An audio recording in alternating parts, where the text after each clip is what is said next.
नमस्कार, आप लाइव बिहार देख रहे हैं। मैं हूं राजमोहन तिवारी। बिहार में हो रहे 2 सीटों के उपचुनाव को लेकर पिछले दिन नामांकन का दौर समाप्त हो गया। सबसे चर्चित सीट मोकामा में दोनों पक्षों के द्वारा ताकत का प्रदर्शन किया गया। तमाम बड़े बड़े कद्दावर नेता बीजेपी के तरफ से कल बाढ़ में जुटे थे नामांकन के लिए, और वहीं दूसरी तरफ आरजेडी के कई मंत्री और विधायक अनंत सिंह की पत्नी नीलम देवी के पक्ष में प्रदर्शन करते वहां पर दिखाई दिए। अपने ताकत का एहसास कराने की कोशिश की गई।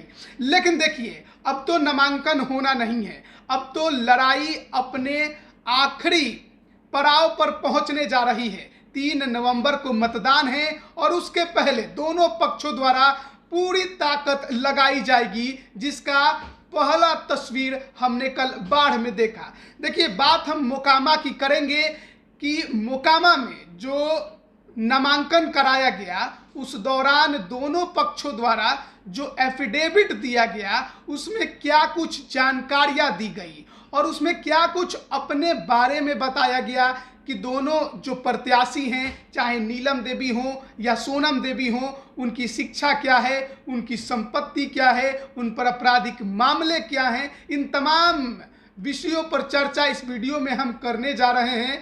और आपको बताएं कि जो नामांकन समाप्त हुआ है मोकामा में, उसमें 7 लोगों के द्वारा नामांकन पत्र भरा किया गया है, जिसमें बीजेपी से सोनम देवी, आरजेडी से नीलम देवी, इसके अलावा 3 निर्दलीय रंजन कुमार, सुनील कुमार, धीरज कुमार और एक राष्ट्रीय जनसंभावना पार्टी के प्रत्याशी हैं उपेंद्र सहनी। ये 6 लोग हैं। इसके अलावा एक और निर्दलीय नाम है जो नामांकन से पहले भी थोड़ा चर्चा में आए थे। उनका नाम है लालू प्रसाद यादव। इन्होंने भी निर्दलीय वहां पर पर्चा भरा है। आरजेडी वाले लालू प्रसाद यादव नहीं है, ये वो लालू प्रसाद यादव हैं जो लगातार कहीं ना कहीं चुनाव लड़ते रहते हैं, भले हारते हैं लेकिन चुनाव लड़ने का एक रिकॉर्ड बना रहे हैं। अब बात कर लेते हैं हम नीलम देवी की कि नीलम देवी ने जो कल नामांकन पत्र भरा उसमें क्या कुछ जानकारी उन्होंने दी है। नीलम देवी की शिक्षा की बात करें तो उन्होंने बताया है कि वो 8वीं पास हैं, लेकिन कहां से पास है इसकी कोई जानकारी नहीं दी। यानी कि जो माध्यमिक पढ़ाई उन्होंने की, किस विद्यालय से की, किस जिले में की, इसकी कोई जानकारी उनके द्वारा नहीं दी गई है। बस इतना बताया गया है कि उन्होंने 8वीं तक पढ़ाई की है। इसके अलावा उनके ऊपर जो आपराधिक मामलों की संख्या है वो 5 है, और उन 5 आपराधिक मामलों में 3 वो मामले हैं जो 2019 के लोकसभा चुनाव के दौरान उन पर आरोपित किए गए, जिसमें 2 चुनाव के नियमों का उल्लंघन करना और एक मामला अपराधी को शरण देने का भी है। इसके अलावा एक मामला जालसाजी का है और एक 2004 के बाढ़ का केस है, जिसमें अवैध सभा और हत्या के प्रयास का भी आरोप उन पर लगा है। अब बात करते हैं संपत्ति की। देखिए, बात जब संपत्ति की होती है और वो भी विधायकों की, तो आपको बताएं कि अनंत सिंह विधानसभा के सबसे अमीर विधायक थे। अब तो वो विधायक नहीं रहे।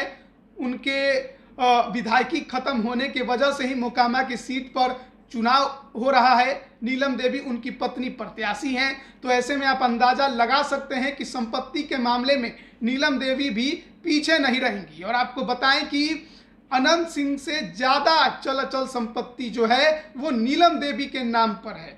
अब उसको आप जोड़ते और गिनते चलिए, इतने संपत्ति के आंकड़े हमारे सामने हैं जिसको बताते बताते शायद हम भी थक जाएंगे। नीलम देवी के हाथ में कैश जो है वो अभी 22 लाख रुपए का है।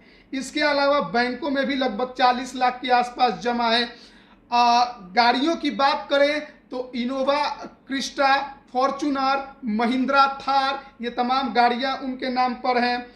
कंपनी में शेयर भी लगभग 45 लाख के आसपास उनके नाम पर है। आभूषण यानी सोने चांदी जेवरात की बात करें तो लगभग 27 लाख की संपत्ति केवल उसकी बताई गई है।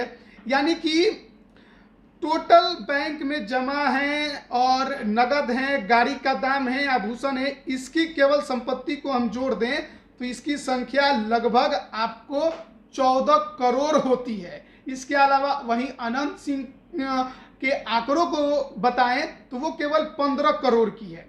अब बात करते हैं जमीन की, तो कृषि जमीन 4 करोड़ का केवल नीलम देवी के नाम पर है। गैर कृषि भूमि की बात करें तो पटना में कई जगहों पर जमीन है, जिसमें पाटलिपुत्रा, बोरिंग रोड, बंदर बगीचा, और इन जमीनों की कीमत लगभग 24 करोड़ है।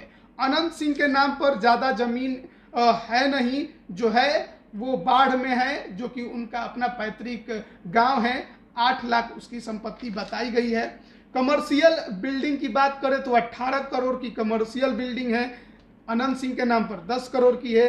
रेसिडेंशियल बिल्डिंग की बात करें तो 3 करोड़ 65 लाख की नीलम देवी के नाम है और 4.5 लाख की अनंत सिंह के नाम है। अब इन तमाम बिल्डिंग के और गैर कृषि भूमियों के पैसों को भी अगर आप जोड़ देंगे तो नीलम देवी के नाम पर 40 करोड़ और अनंत सिंह के नाम पर लगभग 10 करोड़ 5 लाख की संपत्ति बताई गई है।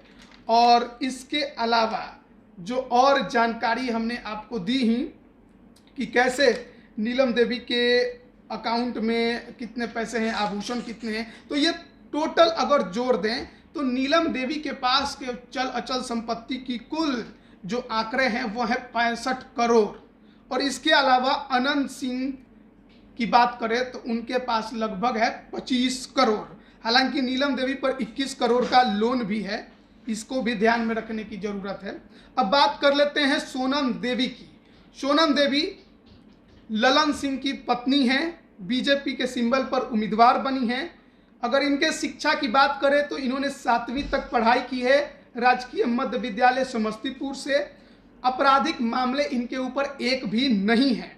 इसके अलावा अगर इनके संपत्ति की बात करें तो नगद, बैंक में जमा, आभूषण यानी सोने चांदी, इंश्योरेंस, इन तमाम के कुल आंकड़े हैं 44 लाख इनके नाम पर। वहीं इनके पति ललन सिंह के नाम पर है 1 करोड़। और अब बात कर लेते हैं जमीन की। कृषि भूमि 2,70,000, गैर कृषि 2 crore, commercial building 1 crore 40 lakh, residential building की अगर बात करें तो पटना और मोकामा दोनों जगह है 3 करोड़ 50 लाख की है। वहीं उनके पति ललन सिंह के नाम पर 1 करोड़ की है। यानी कि अगर सभी कृषि भूमि, गैर कृषि भूमि, कमर्शियल बिल्डिंग, रेसिडेंशियल बिल्डिंग की कुल कीमत को जोड़ दें तो ये पहुंचती है 6 करोड़ 93 लाख के आसपास। वहीं अगर ललन सिंह की बात करें तो 1 करोड़ 2 लाख के आसपास पहुंचती है। और तमाम चल अचल संपत्तियों को जोड़ दिया जाए तो सोनम देवी के नाम पर 7 करोड़ से अधिक की संपत्ति है, जबकि ललन सिंह के नाम पर 2 करोड़ से अधिक की संपत्ति बताई गई है। तो ये तमाम आंकड़े हमने आप तक पहुंचाए जो कि एफिडेविट के अंतर्गत इन दोनों पक्षों के द्वारा जानकारी दी गई थी। मोकामा की लड़ाई बहुत ही इस बार तगड़ी मानी जा रही है। एक तरफ अनंत सिंह जो कि 17 सालों से लगातार जीत रहे थे, उनकी पत्नी नीलम देवी मैदान में है, ताकत उन्होंने पिछले दिन दिखाई। वहीं दूसरी तरफ सोनम देवी भी लगातार अपने तरफ से पूरी ताकत झोंके हुए हैं और उनके पक्ष में बीजेपी के बड़े बड़े जो कद्दावर नेता हैं, चाहे बीजेपी के सहयोगी पार्टी लोजपा के कद्दावर नेता सूरजभान सिंह, चंदन सिंह, पशुपति पारस, ये तमाम लोग भी नजर आ रहे हैं।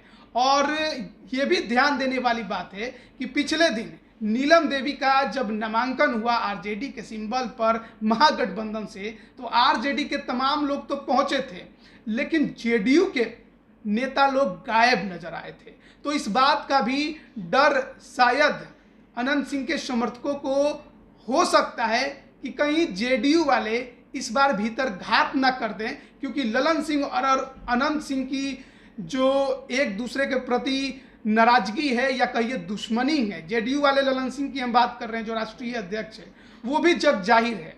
और जो जेल में अनंत सिंह बंद है उसके लिए आरोप जो है अनंत सिंह या उनके समर्थक ललन सिंह और नीतीश कुमार पर ही लगाते हैं। और ऐसे में जब जेडीयू की तरफ से कोई बड़ा नेता इसमें नहीं पहुंचा तो उम्मीद बहुत कम है कि जेडीयू का जो संगठन है वो नीतीश कुमार की पार्टी वो अनंत सिंह को इस बार सपोर्ट करेगी। लेकिन बीजेपी जो कि अकेले मैदान में उतरी है, पूरी दमखम के साथ लड़ते नजर आ रही है और उसकी सहयोगी पार्टी यानी राष्ट्रीय लोक जनशक्ति पार्टी पारस गुट का भी पूरा समर्थन ललन सिंह को कहिए या उनकी पत्नी सोनम देवी को मिलता दिखाई दे रहा है। हालांकि बात जब मोकामा की करते हैं तो ये भी कहा जाता है कि नाम अनंत सिंह ही काफ़ी है और वो हमने कल बाढ़ में नामांकन के दौरान देखा, जो भीड़ उमड़ी हुई थी, भले ही बड़े बड़े कद्दावर नेता महागठबंधन से ना आए हों, लेकिन ताकत नीलम देवी ने जरूर दिखाई। सोनम देवी भी पूरी ताकत झोंके हुए हैं। लड़ाई बेहद कांटे की इस बार होते आपको